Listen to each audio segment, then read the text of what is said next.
Good morning, everybody, and welcome to another episode of Tea with Z.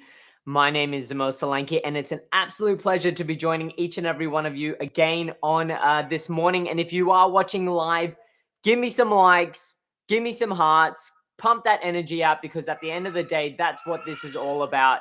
And if you can hear in the background there, that's my daughter pumping out some energy as well, giving me some shout outs as well.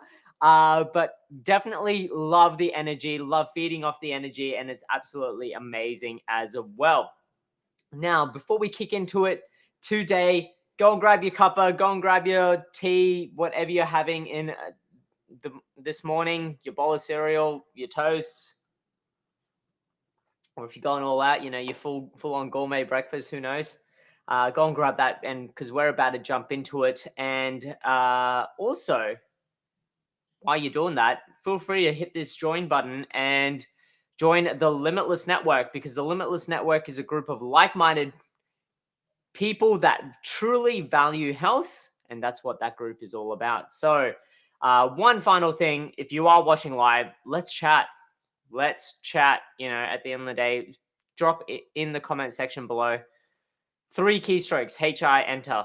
That's all it takes, because I'd love to interact with each and every one of you each morning. So start chatting, and also give me your takeaways from everything that we talk about. Now, this week so far, we've spoken a lot about team, celebrating wins, and building that culture within an organization. And one thing that I really want to touch on leading on from that today was, I guess, the approach that we take. And I briefly touched on it yesterday about social recognition versus the carrot and stick.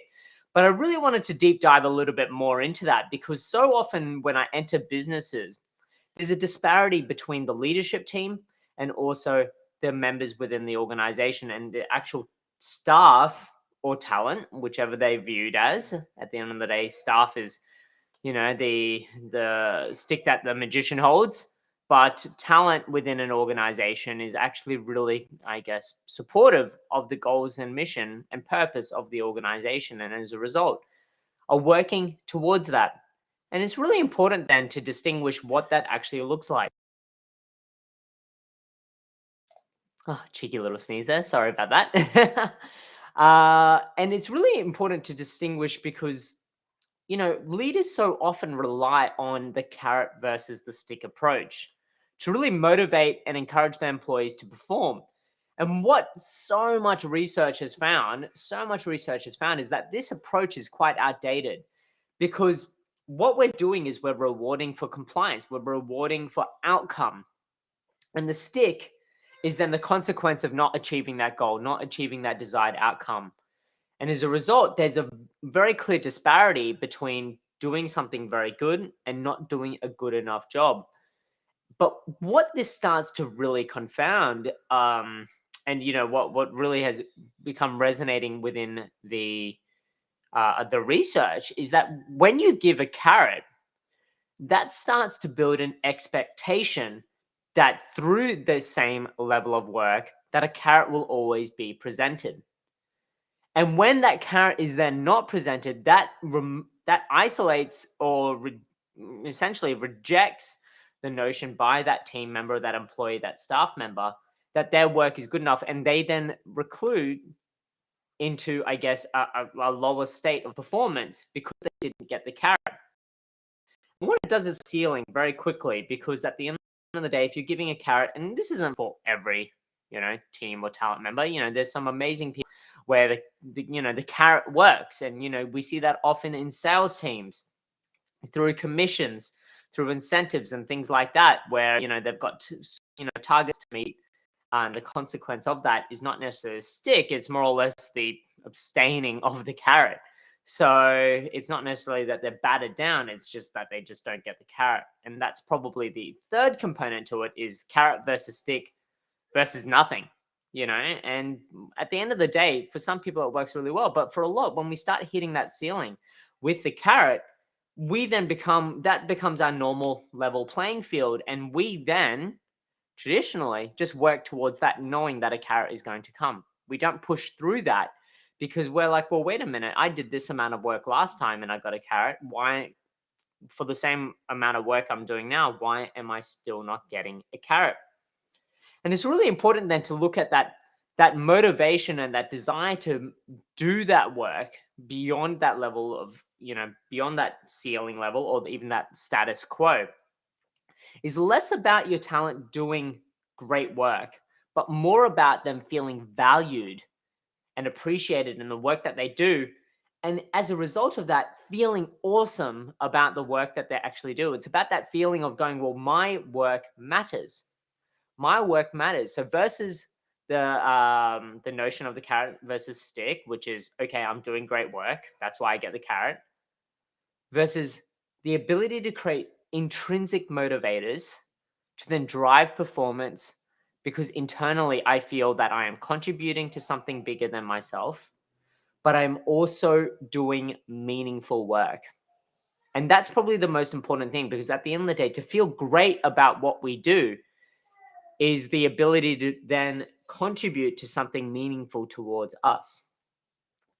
And as a result of deep diving into what motivates us intrinsically and how our work can matter to us, will allow us to tap into unparalleled levels of performance within our team, talent, and staff.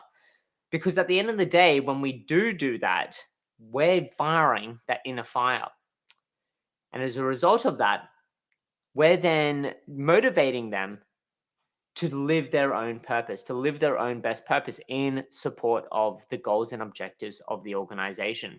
And by really sharing in what matters to them and finding out and deep diving into what matters to them, we can then tune the type of work that we give them to then, I guess, ensure that they are absolutely productive in that space. But also, what we want to do is we want to address the roadblocks and challenges and obstacles that face us and prevent us from actually achieving the goals and achieving that work to the state, that we want to set for ourselves. And it's really important that we take the time to do that and be proactive in addressing them, because as a result of, just recognizing that they exist is something very different to doing something about it.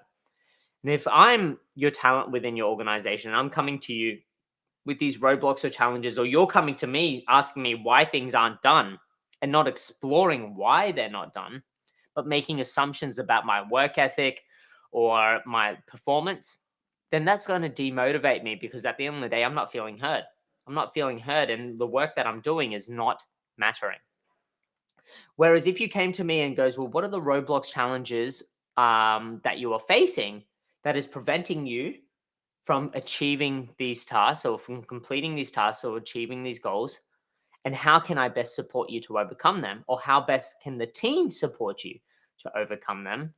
Then I'm going to get that greater level of buy-in, but not just the greater level of buy-in to achieve the job or to complete the job. I'm going to get that greater level of buy-in and accountability to the team to ensure that I get it done. As a result of that, I'm going to be more energized and enthusiastic to get it done, because at the end of the day, we are herd animals. We are herd animals. And as such, it's so important for us to be valued within our herd, because as history would say, at the end of the day, as herd mammals, if we're not part of a herd, we're isolated. And if we're isolated from a herd, that greatly increases our chances of death. Whereas within a herd, it greatly increases our chances of survival. And so as a result of that, what we want to look at is going, well, how are we motivating them? How are we checking in with them? How are we actually recognizing and asking what the roadblocks, challenges are, and how are we resolving them constructively and in an open and honest way? And that comes down to this final point. It's about creating an environment of psychological safety to have these conversations in the first place. To have these open and honest conversations where I know as a talent member, I can go to you and have an open and honest conversation, and then not be victimized or judged or, I guess, reprimanded based on the outcomes of that, knowing that I'm coming to you from a place of help, but also from a place of wanting to do the best I can within my job. And Google did a big study on this, and looked at, what is the number one thing to ensure productivity within their workplace. And it came down to that. It came down to ensuring psychological safety, and that the culture within an organization fostered open and honest communication without a fear of judgment or reprimand, where ideas could be expressed. And as a result of those ideas being expressed, they could feel then heard and validated, but also encouraged to embark on those and try those ideas as well. And so that's my question for you today, is what sort of approach are you playing within your workplace? Are you using a carrot versus stick approach? Or are you using an approach that encourages and fires up that intrinsic motivators through social recognition, but other forms of checking in and creating those elements of psychological safety as well, to constructively working with your team, your talent, with your colleagues, with your friends, your family, to remove those roadblocks and challenges that are preventing you from achieving those goals. And instead of using a carrot and stick approach to recognize, we're motivating team, talent, employees to help them feel great at work, and then recognizing their achievements through social recognition as well. So that's it from me today. So I really look forward to reading your comments in the comment section below. But once again, a little shout out to the Limitless Network here as well. It's growing each and every week, and I love seeing all the new members joining. And for those new members that are watching, each and every time a new member joins, I give them a shout out and a little challenge to introduce themselves. Definitely jump on and do that as well, because at the end of the day, by introducing yourselves, and you might hear Sarah in the background right there, wanting to know a bit more about you as well. But that helps to create the community as well, because at the end of the day, we have all such diverse backgrounds. And by introducing yourself, that just helps us to get to know you a little bit better. So that's it from me today. Have an amazing day. Another big bonus for joining the Limitless Network today is that there's exclusive content in the Limitless Network tomorrow. So that's it from me today. Have an amazing day. Stay safe, stay well, and I look forward to catching up with you tomorrow exclusively in the Limitless Network.